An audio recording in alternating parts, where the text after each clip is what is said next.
بسم اللہ الرحمن الرحیم۔ خاصیات ابواب کے سبق نمبر 11 میں خوش آمدید۔ آج کے سبق کے اندر ہم باب استفعال کی خاصیات پڑھیں گے۔ تو دیکھیں جو باب استفعال ہے اس کی کل 10 خاصیات ہیں۔ کون کون سی ہیں؟ نمبر 1 طلب، نمبر 2 حسبان، نمبر 3 لیاقت، نمبر 4 وجدان، نمبر 5 تحول، نمبر 6 اتخاذ، نمبر 7 قصر، نمبر 8 مطاوعت افعال، نمبر 9 ہے موافقت، مجرد افعال تفعیل تفاعل اور افتعال، اور نمبر 10 پر ہے ابتدا۔ اب ان سب کے بارے میں ایک ایک کر کے ہم بحث کریں گے۔ سب سے پہلے نمبر پر ہے طلب۔ دیکھیں اس کا لغوی معنی ہے طلب کرنا اور اصطلاحی معنی ہے ماخذ کو طلب کرنا۔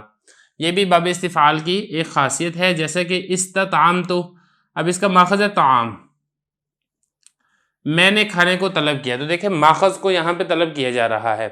یا اسی طریقے سے استغفر اللہ، میں اللہ تعالیٰ سے مغفرت طلب کرتا ہوں، تو اس کا جو ماخذ ہے مغفرت، اس کو طلب کیا جا رہا ہے۔ تو طلب ماخذ یہ بھی باب استفعال کی خاصیات میں سے ایک خاصیت ہے۔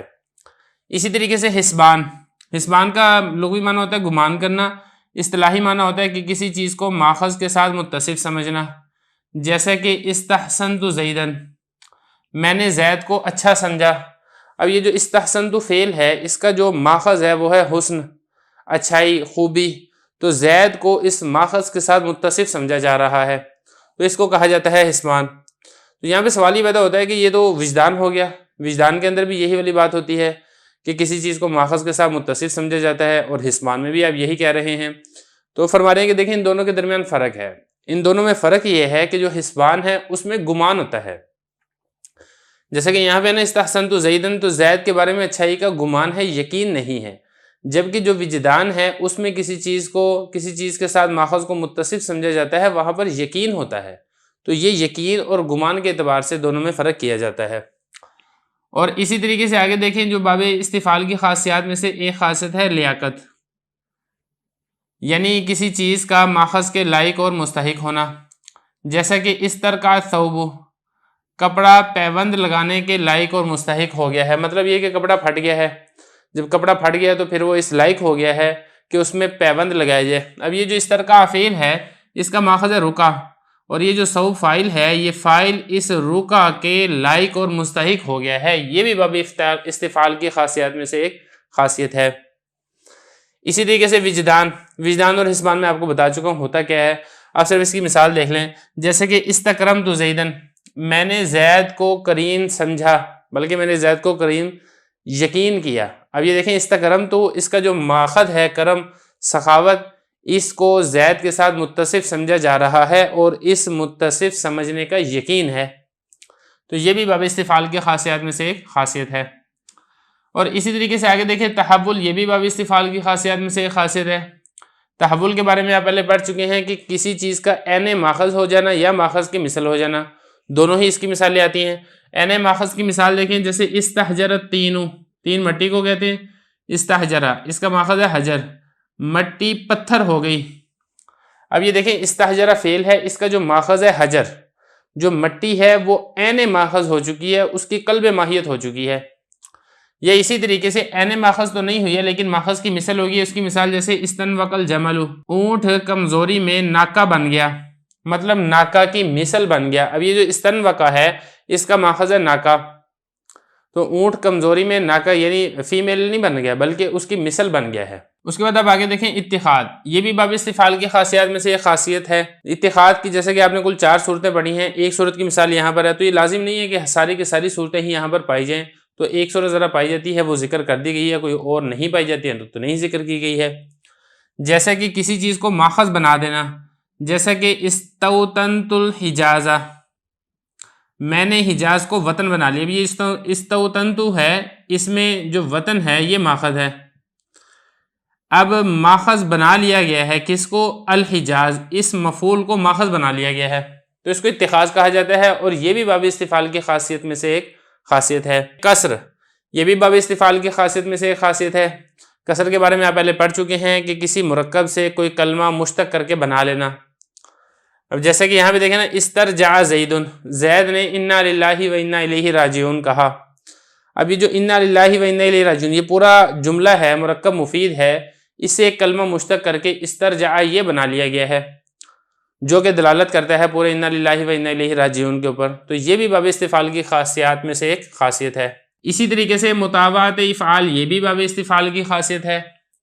مطابعت افعال کا مطلب یعنی باب افعال ہو، اس کا فاعل ہو، اس کا مفعول ہو، تو اس کے بعد آپ باب استفعال لے کر آئیں یہ بتانے کے لیے کہ باب افعال کے بعد جو مفعول ہے اس نے فاعل کا اثر قبول کر لیا ہے. جیسے کہ اس کی مثال دیکھیں نا، اقمتہ فاستقام، میں نے اس کو کھڑا کیا اور وہ کھڑا ہو گیا. اب اقمتہ یہ باب افعال ہے اور یہاں پہ تو ضمیر یہ فاعل ہے اور ہو ضمیر یہ مفعول ہے. اب آیا میں نے اس کو کھڑا کیا تو آیا اس مفعول نے فاعل کا اثر قبول کیا کھڑے ہونے کا یا قبول نہیں کیا؟ تو فاستقامہ نے آگے بتا دیا ہے کہ جو فاعل ہے مفعول نے اس فاعل کا اثر قبول کر لیا ہے اور وہ کھڑا ہو گیا ہے. تو اس کو کہا جاتا ہے مطابعت. ہم یہ کہیں گے کہ جو باب استفعال ہے یہ مطابع ہے کس کے؟ باب افعال کے. یہ اسی طریقے سے موافقت، یہ بھی باب استفعال کی خاصیات میں سے ایک خاصیت ہے. اب موافقت مجرد سے بھی ہو سکتی ہے، موافقت افعال سے بھی ہو سکتی ہے، تفاعل سے بھی، افتعال سے بھی ہو سکتی ہے. ان چاروں کی مثالیں دیکھ لیں. مجرد کی مثال جیسے استبانا استبانتاً، اس کا مطلب ہوتا ہے واضح ہونا، ظاہر ہونا. اور بانا بیاناً، یہ مجرد سے اس کا بھی یہی والا معنی ہے. تو دیکھیں باب کا فرق ہے لیکن معنوی اعتبار سے دونوں ایک ہیں. استفعال اس کا بھی یہی معنی ہے اور مجرد اس کا بھی یہی معنی ہے. تو مجرد کے ساتھ موافقت ہو گئی ہے. اسی طریقے سے جو افعال ہے اس کے ساتھ بھی موافقت ہوتی ہے. جیسے استجابہ استجابتاً اور اجابہ اجابتاً. استجابہ یہ باب استفعال ہے اور اجابہ یہ باب افعال ہے. معنی دونوں کا ایک ہی ہے، جواب دینا، قبول کرنا. تو باب کا فرق ہے لیکن معنی کے اعتبار سے باب استفعال یہاں پر باب افعال اس کے موافق ہے. یا اسی طریقے سے باب تفاعل، اس کے ساتھ بھی موافقت ہوتی ہے باب استفعال کی.